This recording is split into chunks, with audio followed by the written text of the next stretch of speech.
গ্রামের নাম হাজতপুর। আমাদের শহর থেকে প্রায় 100 কিলোমিটার দূরে, একেবারে অজপাড়া গাঁ। শুনেছি সেখানে এখনো বিদ্যুৎ পর্যন্ত এসে পৌঁছায়নি। একে তো গ্রামের ওই বিদঘুটে নাম, তার উপরে বৃষ্টি বাদলার দিনে মোটেই যেতে ইচ্ছে করছিল না। কিন্তু কি করব, সরকারি অফিসে কাজ করি, তাই কাজের জন্য যেতে যখন বলেছে তখন যেতেই হবে। তাই অগত্যা দুপুরের ট্রেনে চেপে রওনা দিলাম। কিন্তু ট্রেনের যা গতি দেখছি তাতে ঠিক বুঝতে পারছি না কটা নাগাদ পৌঁছাবো।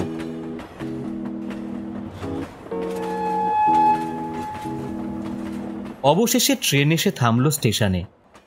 যা ভেবেছিলাম ঠিক তাই, চারিদিকে একেবারে ঘুটঘুটি অন্ধকার, তার মধ্যে বৃষ্টিটা লেগেই আছে। ভাগ্যিস টর্চটা সাথে এনেছিলাম। এবার আমি কি করি? এখানে কোনো হোটেল পাবো বলেও তো মনে হচ্ছে না। না, ওখানে একটা চায়ের দোকান দেখছি, যাই ওদিকে।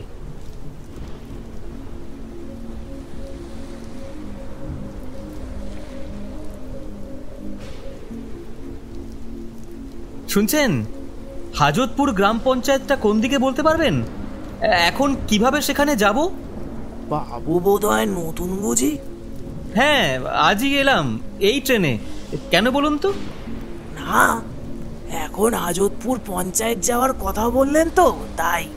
আসলে সন্ধে 6টাতে যে লাস্ট টিকারটা ছাড়ে সেটা চলে গেছে, আবার কাল সকালে আসবে। হ্যাঁ, সে কি? তাহলে কোনোভাবেই কি যাওয়া সম্ভব না? না বাবু। তাহলে এখন আমি কোথায় যাব? এখানে কোনো হোটেল টোটেল আছে নাকি, যেখানে আমি আজকের রাতটা কোনোভাবে কাটাতে পারি? আপনি তো ভারী রসিক মশাই। এই গ্রামে হোটেল? আপনার কি মাথা টাথা খারাপ হয়ে গেছে নাকি বাবু? তাও ঠিক, যেখানে বিদ্যুৎ নেই সেখানে আমি হোটেলের আশা করি কিভাবে?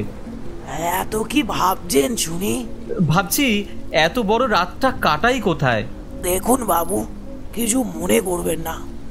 আমার এই ছোট দোকান, এখানে আমি মাথা গুঁজে কোনো রকমে থাকি। নিজেরই ঠিক করে জায়গা হয় না, সেখানে আপনাকে কি করে থাকতে দিই বলুন তো? সে তো ঠিক। তবে এক কাজ করুন, আপনি পশ্চিম দিক ধরে হাঁটতে থাকুন। ওখানে কয়েকটা বাড়ি আপনি পেয়ে যাবেন। আশা করি কেউ না কেউ থাকতে দেবে। আর তা যদি না হয় তাহলে একান্তই এখানে ফিরে আসবেন। ঠিক আছে, কিন্তু তোমার দোকানে কি খাওয়ার কিছু আছে? ভীষণ খিদে পেয়েছে। হ্যাঁ, তা হবে তো। তবে ডিম পাউরুটি আছে, চলবে? চলবে মানে দৌড়াবে। খিদের মুখে ডিম পাউরুটি যেন অমৃতের মতন লাগলো। তারপর আমি টর্চ জ্বালিয়ে গ্রামের কাদামাখা পথ ধরে হাঁটা শুরু করি। আর বেশ খানিকটা চলার পর কয়েকটা ঘর নজরে পড়ে।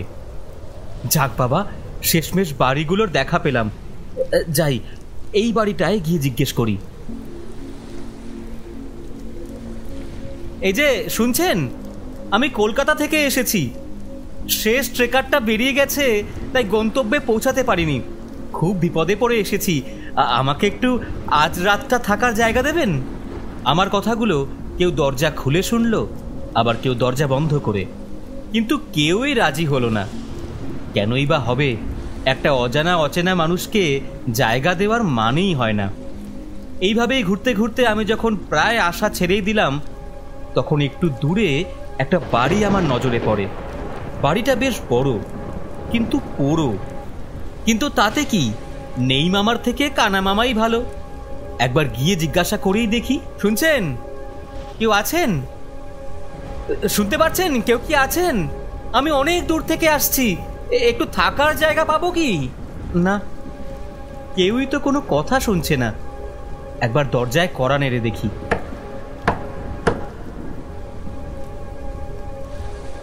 এ কি, দরজাটা তো খোলা দেখছি। তাহলে এখানে কি কেউ থাকে না?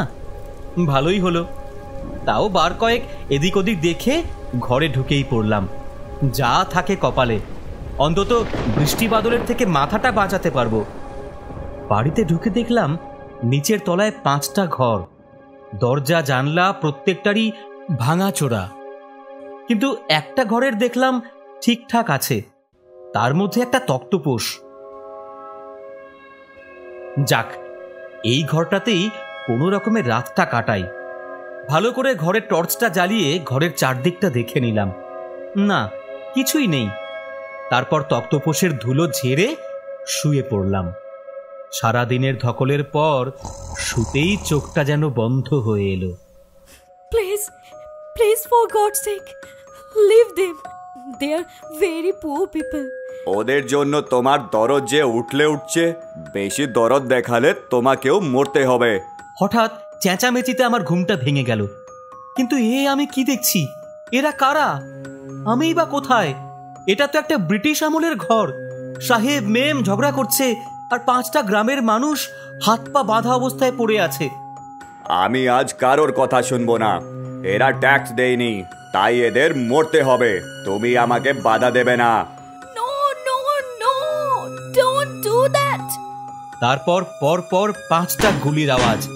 গুলি লাগার সঙ্গে সঙ্গে মানুষগুলো হাওয়ায় মিলিয়ে গেল। আমি নিজের চোখকে বিশ্বাস করতে পারছি না। আমার সারা শরীর ঘেমে উঠল। Oh my God, you are so cruel. Bloody man, you just killed these people. I will kill you.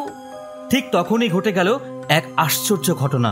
সাহেবের হাত থেকে মেমটা বন্দুক কেড়ে নিতে গেল, আর ঠিক তখনই সাহেব মেম সাহেবকে লক্ষ্য করে গুলি চালালো, আর মেম নেতিয়ে পড়ল মেঝেতে। রক্তে ভেসে গেল ঘর। আর তারপরেই নজর পড়ল সাহেব তার রক্তচক্ষু নিয়ে তাকিয়ে আছে আমার দিকে, যেন এবার আমার পালা। আমি আর সহ্য করতে পারলাম না।